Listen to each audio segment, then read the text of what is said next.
Hello, my name is Douglas Bloch. Welcome to the Depression Recovery channel, where each week we talk about practical tools and coping strategies for healing from depression and anxiety. Today is Flashback Friday, a feature in which I republish one of my earlier videos you might not have seen that contains really important coping strategies that will help you attain a better mood. Now here's today's video. The title of today's talk is, or today's video, is How to Respond When Symptoms Return. For those of us who have experienced at least one episode of depression and anxiety, we have to realize that at some point we're going to have a dip. Even if you take medications, we learned in my video Prozac Poop Out that a medication can wear off unexpectedly and symptoms can return when that happens. So the important thing to know is that if you start to have a dip or feel down, not to panic, and to realize that depression is a condition whose symptoms wax and wane, just like they do in arthritis or asthma or diabetes. And to realize that dips and little setbacks are part of the recovery process and they won't last.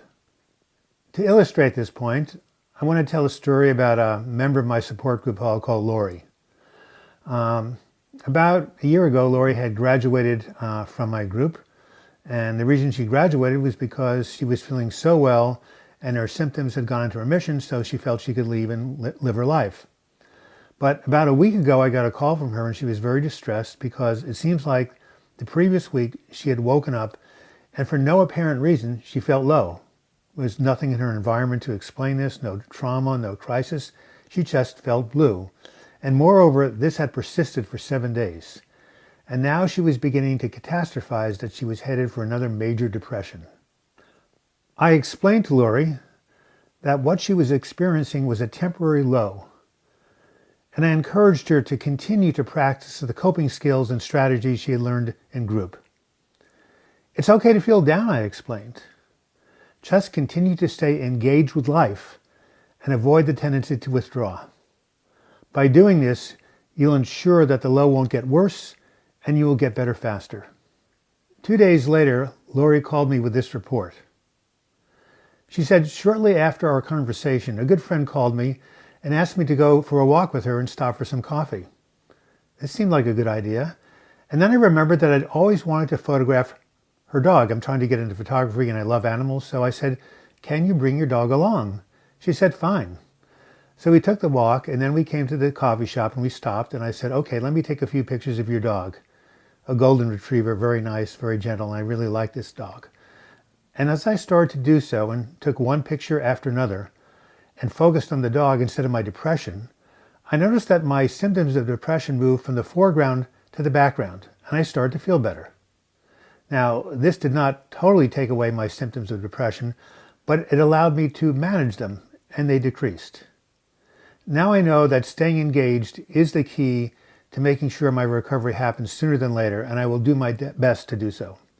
Lori did the right thing by persisting in her recovery despite how she felt. And in a few days, her mood improved and she evened out. I've heard this story from many clients, and what it tells me is that the journey of recovery does not go in a straight line upwards. It has its share of highs and lows. Now, while you may not be able to control when the lows occur, you can control how you respond to them. This is the key. And as you do like Lori and learn to respond to your lapses over time, they will become less frequent, less intense, and of shorter duration. This is the journey of mental health recovery. This has been Douglas Bloch. I hope you found the information on this Flashback Friday video helpful. If so, please give it a like, as likes draw more and more people to this channel and hopefully some more subscribers. You can also leave your comments in the comments section or email me douglasbloch@gmail.com. If you do want to subscribe to this channel, click on my photo in the closing credits. You'll be taken to my subscribe page. And if you click on the bell to the right, you'll be notified every time I do a new video or live chat.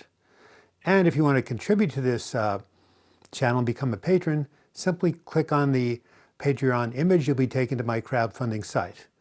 And until next video, I wish you the best in your mental health recovery. Thank you so much.